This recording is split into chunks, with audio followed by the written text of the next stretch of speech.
President Vladimir Putin and Cuban President Miguel Diaz-Canel Bermudez recently attended the unveiling of a statue in Moscow to longtime Cuban leader Fidel Castro. At the event, Putin lauded Castro's, quote, selfless struggle to advance the freedom of oppressed peoples.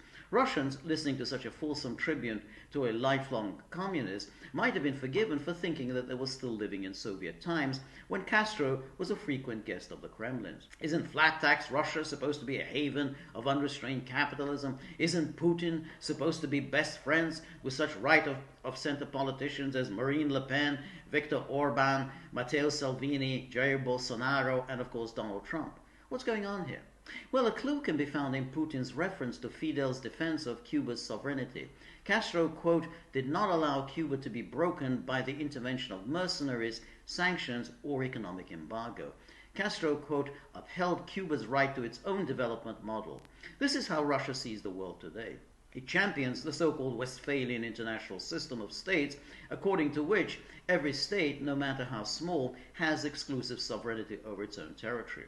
This system stands in stark contrast to the so-called rules-based international order espoused by the Western powers. Long on values, human rights, and the promotion of democracy, this so-called rules-based order serves to justify perpetual interference in the internal affairs of others. Russia, to the contrary, insists on national sovereignty and cooperation with all nations, irrespective of the ideological color of the governments that rule over them.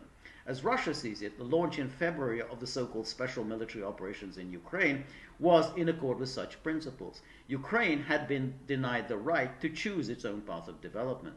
In 2010, Ukraine, by electing Viktor Yanukovych as president, had chosen neutrality and non-alignment with military blocs. The NATO powers responded by facilitating the overthrow of Yanukovych. Almost immediately, Ukraine's coup leaders began to press for NATO membership. To the Russians, this proved that for the West, national sovereignty works only one way. There's an unconditional right to join NATO, but there is no right not to join NATO.